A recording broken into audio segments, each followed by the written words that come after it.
وہ جگہ جگہ جانے والی صلاحیت ان کے اندر سے معدوم ہوتی چلی جاتی ہے، اور وہ پھر بھی کہتے ہیں ہم دین کے بڑے ٹھیکیدار ہیں، ہم بڑا کام کر رہے ہیں، ہم اس سوسائٹی میں بڑا کام کر رہے ہیں۔ وہ جو چند پیسوں کی خاطر مسجد میں بیٹھ کر کام کر رہا ہوتا ہے، اللہ وہیں پہ بھیجتے ہیں کسی کو کہ جاؤ اس کا دودھ کا خرچہ تم اٹھاؤ، ڈاکٹر صاحب اس کی دوائی کا خرچہ تم اٹھاؤ، ملازم صاحب فلاں کام تم کرو، اور اس کی روز 15,000 اس ضرورت پہ خرچ ہوتا ہے، اور وہ ہر جگہ پہنچتا ہے، ہر تحریک کا حصہ ہوتا ہے، ہر تحریک کی قیادت کر رہا ہوتا ہے، اس لیے کہ اس کے اندر حرص و ہوس کی آگ جلتی نہیں۔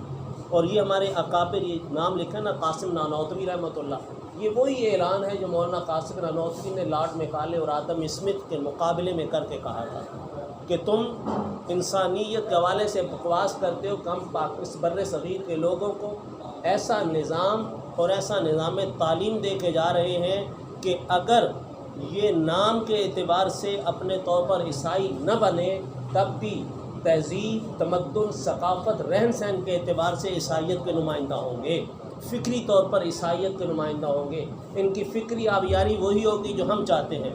تو مولانا قاسم نانوتوی نے فرمایا میں دارالعلوم دیوبند کی بنیاد اس بات پر رکھ رہا ہوں کہ ایسی فکر والی جماعت تیار ہوگی جو فکر کے اعتبار سے، سوچ کے اعتبار سے، تہذیب کے اعتبار سے، تمدن کے اعتبار سے مکمل اسلامی ہوگی، اور محمد الرسول اللہ صلی اللہ علیہ وسلم کے دین کی پہچان اور شناخت ہوگی۔ یہ دو فکریں مقابل آئیں، ان دو فکروں کو مقابل ملا کر لازمی بات ہے پہلے دن راہیں جدا کر لی گئی کہ دنیا کمانی ہے تو یہ راستہ ہے، دین پر چلنا ہے تو یہ راستہ ہے، یہاں بھوکا بھی رہنا پڑے گا، چنے بھی کھانے ہوں گے، بڑوں سے لے کر اب تک یہی کرتا ہے۔ لوگ کہتے ہیں جی ہمارا بھی حق تو ہے، دلائل بڑے بڑے دیتے ہیں، لیکن واقعتاً اللہ تعالیٰ نے یا تو محروم رکھا ہو تو حق کا مطالبہ کرو، یا تو اللہ تعالیٰ نے کہیں کبھی عزت میں کمی کی ہو تو حق کا مطالبہ کرو۔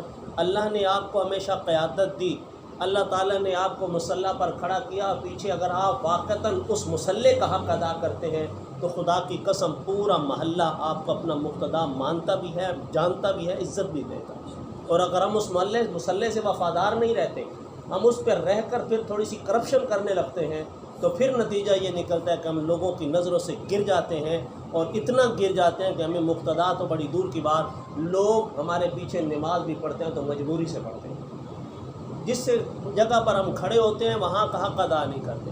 آج بھی ہماری ذمہ داری حق ہے کہ جو فتنوں کے دور ہیں، ان فتنوں کے دور میں علماء اپنی مسجد و ممبر و محراب سے جو بلند بانگ اور مضبوط آواز اٹھا سکتے ہیں وہ آج نہیں اٹھ رہی۔ وجہ کیا ہوئی؟ حالات نے ایسا مستور کر دیا، چھپا دیا، ایسی قدغنیں لگا دیں کہ ہمارے اندر وہ بے باکی اور جرت کم ہونا شروع ہوئی، دبی نہیں ہے، ختم نہیں ہوئی، چنگاری ہے، سلگانے کی ضرورت ہوتی ہے، اس کو سلگانے کے لیے ماحول بنانا پڑتا ہے۔ اور تو یہ جو کانفرنسز اور یہ پروگرامات اور اجتماعات ہوتے ہیں یہ انہی چنگاریوں کو ہوا دے کر شعلہ جوالہ بنانے کے لیے ہوتے ہیں کہ آئیے میدان عمل میں نکلیے اور اپنے ساتھ قوم کو لائیے۔ اب سوال اکثر قوم کرتی ہے، آپ سے بھی، ہم سے بھی کرتی ہے، یہ نا مولوی صاحب کس کام کے پیچھے پڑے ہو؟ یہ مسئلہ تو حل ہو گیا، 1974 میں بڑا مسئلہ حل ہو گیا، قادیانی اپنے انجام کو پہنچ گئے، آپ آرام سے کیوں نہیں بیٹھتے؟ اسی سے بندہ پوچھے بھائی تیری عمر کتنی ہے؟ وہ جتنی بھی بتائے، اسے کو کیا بنایا؟ کو گھر بار رہائش بنائی؟ جی دکان بنائی ہے، بچوں کے لیے جائیداد بھی بنائی ہے، کوٹھی بنائی ہے۔ کوٹھیاں کتنی بنائی ہیں؟ 2 بنائی ہیں، ایک میں رہتے ہو، دوسری اگر دوسری خالی پڑی ہے اس کو چھوڑا ہوا ہے؟ نہیں، اس کے لیے چوکیدار رکھا ہے، اس کو حفاظت کی ہے۔ بھائی بنا دی تو سنبھالنے کی کیا ضرورت تھی؟ بن گئی پڑی رہتی۔ کہتا نہیں جناب، چیز بنا کر چھوڑی نہیں جاتی، اس کو باقی و محفوظ رکھنے کے لیے انتظامات کرنے پڑتے ہیں، ورنہ چور چکے ڈیرہ دار قبضہ گروپ آ کر اس پر قبضہ کر لے گا۔ مجھے اس کی پوری نگرانی کرنی پڑتی ہے، چوکیداری کرنی پڑتی ہے، اس کی صاف ستھرائی کا خیال رکھنا پڑتا ہے، ہر وقت چوکنا رہنا پڑتا ہے۔ تو محترم جب 1974 میں قانون بنا تو اس کے پیچھے کتنی لازوال قربانیاں تھیں کہ آج ان قربانیوں اور شہداء کی روحیں ہم سے سوال نہیں کرتی کہ ہم نے اتنی قربانیاں دے کر یہ قانون بنوایا اور تم اس کی حفاظت کے لیے کتنے تجربہ کار اور کتنے طور پر محتاط ہو اور کتنے چوکنے ہو۔ آئے دن رخنہ لگایا جاتا ہے، کبھی کسی انداز سے، کبھی کسی انداز سے، کبھی کسی چور دروازے سے آ کر ختم نبوت پر حملہ کیا جاتا ہے، کبھی کسی چور دروازے سے۔ یہ قانون بنا ہے تو اس کی محافظت کس نے کرنی تھی؟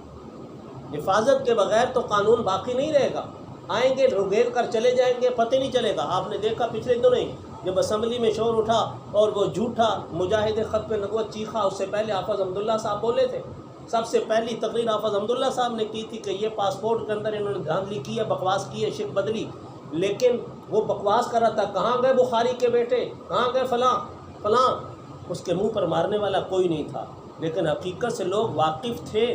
اس کو اللہ تعالیٰ نے بتانا یہ تھا کہ اس کے منہ سے کہلواؤ کہ عطا اللہ شاہ بخاری امیر شریعت علامہ انور شاہ نے بنائے تھے، اور اس ختم نبوت کے قانون کے رکھوالے عطا اللہ کے بیٹے ہی ہیں۔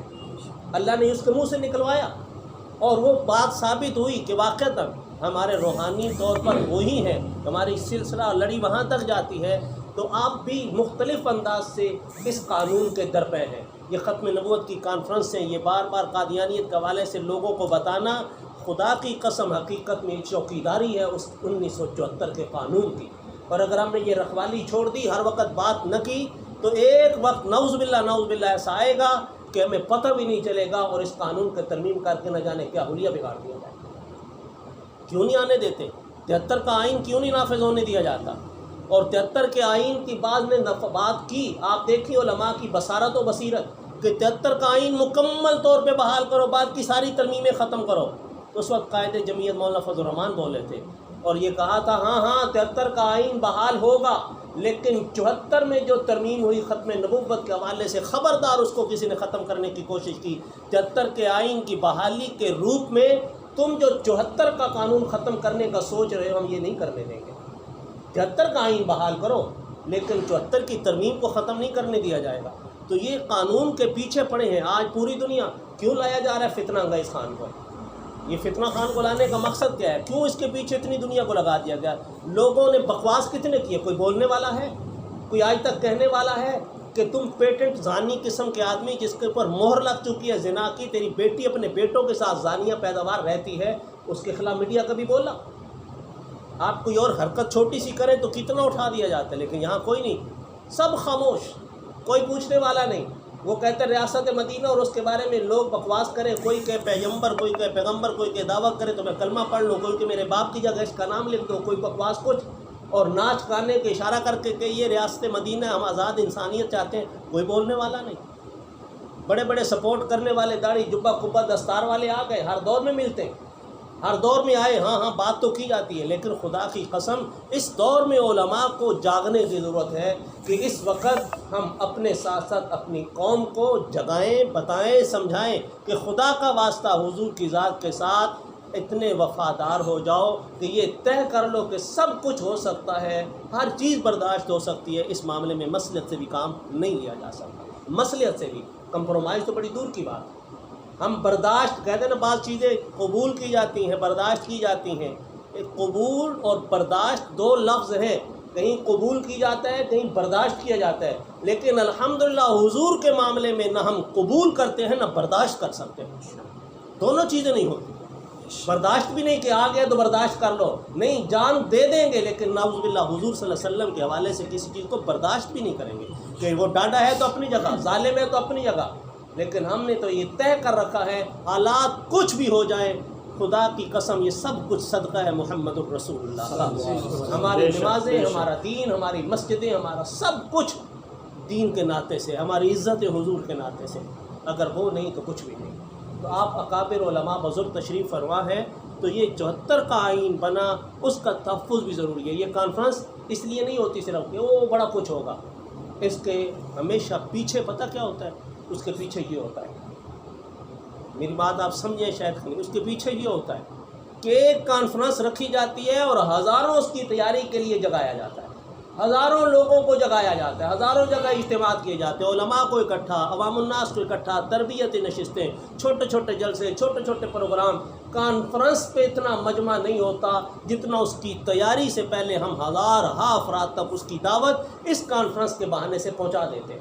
اور اس کے بغیر ایک تیاری کا ایک نقطہ ہوتا ہے، اس کانفرنس میں ہم نے جہاں پروگرام کریں گے، لازم نہیں ہم جتنے بیٹھے ہیں شاید ہم میں سے بھی کوئی رہ جائے، لیکن الحمدللہ ایک بیداری اسی نظریے کے ناطے سے پہنچ گئی، اور یہی مقصد ہوتا ہے، اور اس مقصد کے لیے آپ کھڑے ہوں، محنت کریں۔ آپ مجھ سے بہتر اپنے ماحول، اپنے علاقے کو جانتے ہیں، کیونکہ جب ہم نے کہہ دیا ان الذین قالوا ربنا اللہ ثم استقاموا، پھر ہمیں اس پر ڈٹنا ہے۔ اور ڈٹ کر ہلانے والے بڑے آئیں گے، جو مرضی آتے رہیں۔ اسلام کی فطرت میں قدرت نے لچک دی ہے، اتنا ہی یہ ابھرے گا جتنا کہ دبا دو گے۔ آمین وآخر دعوانا۔ ماشاء اللہ، جزاک اللہ خیر ناصر۔ مولانا نے جو بات ارشاد فرمائی آخر میں، اس میں میں یہ بات تھوڑا سا اس کو وضاحت سے کہنا چاہتا ہوں کہ جو بڑی کانفرنسیں ہوتی ہیں وہ ایک ہمارا صرف شو آف پاور ہوتا ہے، اصل یہ بہانہ ہوتا ہے عوام الناس تک بات کرنے کا۔ اگرچہ ہم جمعے کے خطبوں میں، اپنے دروس میں، اپنی نجی مجالس میں بات